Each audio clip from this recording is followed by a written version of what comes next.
Visakha steel ప్లాంట్లో May Day ఉత్సవాలు ఘనంగా నిర్వహించారు. ఏఐటీయూసీ నాయకులు జి తిరుపతిరావు అధ్యక్షతన జరిగిన ఈ కార్యక్రమానికి రాష్ట్ర సమితి సభ్యుడు డాక్టర్ బూసి వెంకట్రావు హాజరయ్యారు. ఈ సందర్భంగా ఆయన మాట్లాడుతూ 140 ఏళ్ల క్రితం కార్మికుల రక్త తర్పణతో సాధించుకున్న 8 గంటల పని హక్కు రక్షణ కోసం ప్రతిఘటన పోరాటానికి సిద్ధంగా ఉన్నామని పేర్కొన్నారు. బ్రిటిష్ ఇండియా వైస్రాయ్ ప్రభుత్వంలో ఎగ్జిక్యూటివ్ కౌన్సిల్ మెంబర్గా ఎన్నికైన డాక్టర్ బిఆర్ అంబేద్కర్ మొదటి లేబర్ కాన్ఫరెన్స్లో 8 గంటల పనిదినం కోసం చట్టం చేశారని గుర్తు చేశారు. చట్టబద్ధంగా 85 ఏళ్లుగా అమలవుతున్న 8 గంటల పని హక్కును మోడీ ప్రభుత్వం కాలరాస్తోందని విమర్శించారు.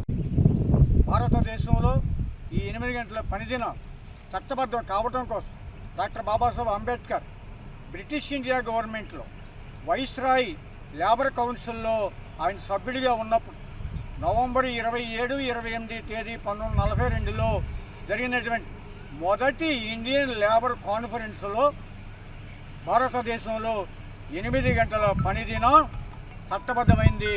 స్వాతంత్రానంతరం భారతీయ కార్మిక చట్టాల్లో దాన్ని మనం పొందుపరుచుకున్నాం.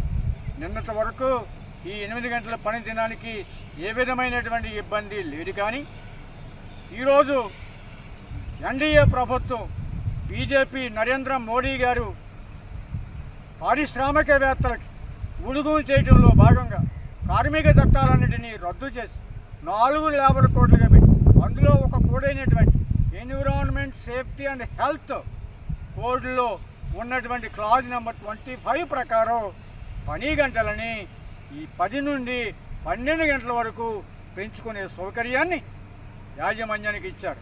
తద్వారా 140 ఏళ్ల క్రితం కార్మికుల రక్త తర్పంతో సాధించుకున్నటువంటి 8 గంటల పని హక్కు భారతదేశంలో కాలరాయబడింది. ఈ హక్కుని పునరుద్ధరించుకోవాల్సిన బాధ్యత మన అందరి మీద ఉంది. అందుకనే మొన్న ఫిబ్రవరిలో జాతీయ సమ్మె జరిగింది. అయినా ప్రభుత్వం వెనక్కి తగ్గిన నేపథ్యంలో ఈ 140 మేడే సందర్భంగా భారతీయ కార్మిక వర్గం అందరూ కూడా 8 గంటల పని హక్కుని తిరిగి పునరుద్ధరించుకోవడం కోసం ఎంతటి త్యాగానికైనా సిద్ధమని ప్రతిజ్ఞ చేస్తూ ఉన్నాయి. ప్రభుత్వాలు మొండిగా ఉంటే తగిన గుణపాఠం చెబుతామని ఏఐటీసీ తరఫున హెచ్చరిస్తూ ఉన్నాం.